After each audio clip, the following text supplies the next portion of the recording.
My name is Claire, and my daughter, Emma, was my light. I lived in a vibrant coastal city, surrounded by my husband, Paul, my stepmother, Diane, my older sister, Margaret, and my younger brother, Liam. Our family ran a social media empire with millions of followers, built on glossy vlogs, philanthropy content, community events, and the image of a perfect, united family. We filmed in our sleek mansion, capturing staged moments of joy, editing late into the night, and sharing tales of our legacy of compassion. I was 50, the heart of our brand's storytelling, pouring my soul into every video, while dreaming of opening a scholarship fund for disadvantaged teens, inspired by Emma's passion for learning. 17 years ago, Emma, then 16, and her entire high school class 30 students vanished during a school field trip to a remote forest reserve. I thought I could find her, honor her, keep her memory alive. I was so wrong. The nightmare began when Emma's teacher called. Her voice panicked. The bus never returned from the reserve. I rushed to the site, heart pounding, joining frantic parents as police searched the misty woods. No trace, no bus, no bodies, no clues.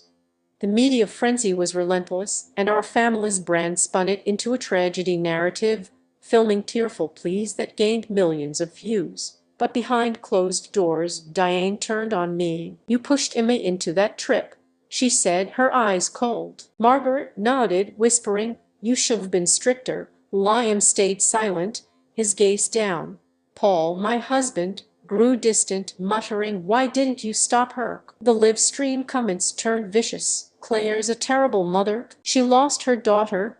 I was drowning in guilt, believing it failed Emma, my family, our followers." The annual community gala, a year after the disappearance, was Diane's idea. "Let's honor the lost class," she said, her tone calculated. I envisioned a night to keep Emma's memory alive, candles, her favorite lilies, a speech to renew hope. I spent months planning, choosing a navy dress to reflect my grief, preparing words to inspire our followers, imagining a moment of healing. Liam helped with tech, and Paul and Margaret hinted at a special tribute. I was broken but hopeful, clutching Emma's class photo, believing they shared my pain. It lay awake, replaying Emma's last smile, praying she was somewhere safe, believing they cared. I was naive, blind to the conspiracy they were hiding. The gala night arrived, and our venue was a vision: chandeliers glowing, tables adorned with lilies, a string quartet playing softly. I stood in my navy dress, Emma's photo in my hand, greeting guests with a heavy heart. Our followers floated the live stream. "We're with you,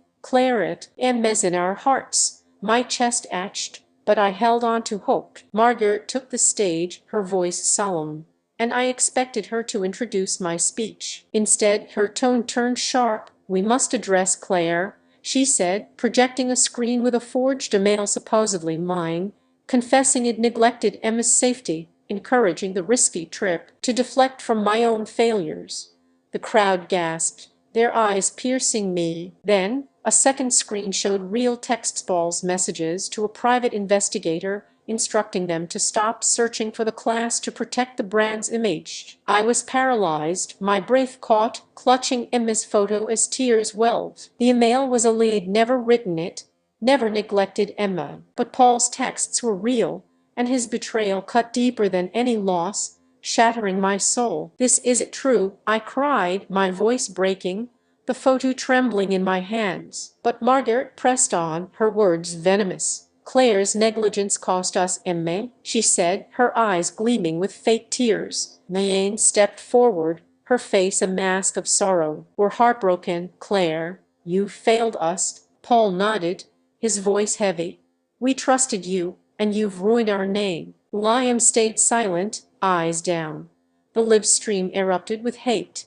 "Claire lost her daughter. She's a disgrace," guests whispered, donors turned away, and followers unfollowed in droves. My gala, my moment to honor Emma, became a public execution. I fled to a quiet balcony, sobbing over Emma's photo, the music mocking my pain. My family had blamed me to protect their empire, but I didn't know the depths of their deception. I confronted Diane the next day, my eyes swollen, my voice raw, clutching Emma's photo. "Why would you forge that email? Why stop the search?" I screamed. She smirked, her eyes cold. "The brand's worth more than your grief, Claire. You were asking too many questions."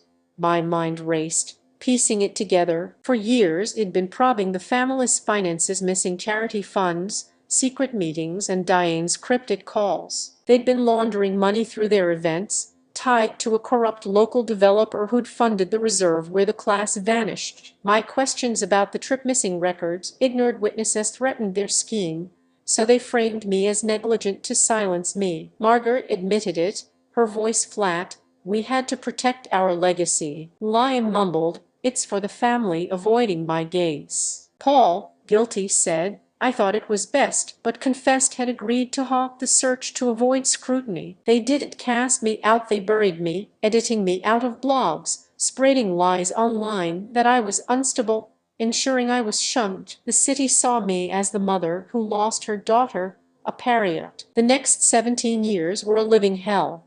I stayed in the mansion, a ghost in their empire, my role reduced to a silent figurehead. I stopped creating content, retreating to my room, replaying the field trip in my head. The forged email haunted me. Had I missed something? Diane's calls were relentless, her voice soft but cutting.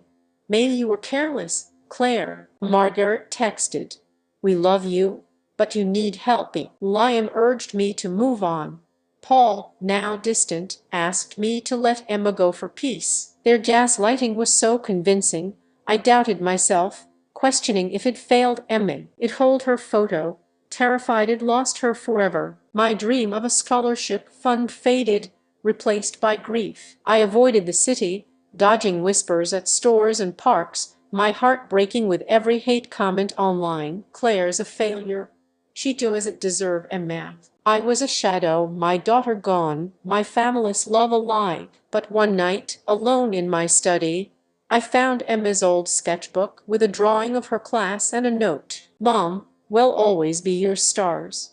It reignited a spark. I was at the villain, had been betrayed. I started digging, using old contacts from the influencer world and parents of the vanished students. Then, at a small community event, I noticed a crucial detail. A gala invitation with a logo matching a pendant Emma wore in her last photo, linked to a mysterious foundation tied to the developer. The truth unraveled. The class hadn't vanished by accident. The developer, with Diane's help, had orchestrated their disappearance during the trip, relocating them to a hidden community to cover a land fraud scheme tied to the reserve. Emma, now 33, was alive, leading the foundation under an alias, unaware of her past. I resolved to find Emma and expose their lies, not just for her, but for every family they'd shattered. The family's annual legacy gala was approaching, a live-streamed extravaganza with millions watching, meant to celebrate their charitous growth. I had allies no other parents, a whistleblower accountant, and a hacker who'd accessed Diane's servers. I contacted Emma through her foundation, sending a letter with her sketchbook, explaining everything. She agreed to meet, and we reunited in a quiet cafe, tears flowing as she remembered fragments of her past, manipulated into believing she'd been orphaned. I wasn't out to destroy my family, but to reclaim Emma and the truth. I practiced my speech, my voice trembling but fierce, knowing this was our chance. The legacy gala arrived, a dazzling spectacle of lights, music, and opulence, packed with influencers, donors, and celebrities. Diane shone on stage, preaching about community and hope, Paul by her side, Margaret charming, Liam uneasy. I entered with Emma's sketchbook, dressed in a bold silver gown, my heart pounding. Emma, radiant in a sapphire dress, waited backstage as a surprise guest. As Diane's speech peaked, her voice dripping with hypocrisy, I signaled my allies to hijack the live stream. The dank screen flickered, revealing my evidence records, emails, the forged email, and proof of the class relocation. "This is the truth about my family," I said, stepping into the spotlight, my voice steady. "My daughter's class was stolen, and they blamed me to hide their crimes. Im Claire and Im done being their scapegoat. Emma joined me, her voice clear. Im Emme, and I survived. My mother was betrayed, but we're here to take back our truth. The crowd gasped, phones recording, the stream floating with shock. Diane froze, her face pale.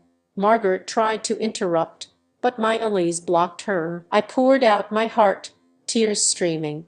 I loathed this family, our dream, our Emma, but they hid her and her class. Gaslit me? Made me feel like a failure. I found the truth in a single detail, and in bringing her home. I spoke of the grief, the years of doubt, the moment I saw the logo. Emma shared her journey, her foundation, her stolen past. The audience cheered, some sobbing as sharp Bring Gemma Home trended. We walked off stage, hand in hand, our gowns blazing, leaving them to face their ruin. The aftermath was seismic.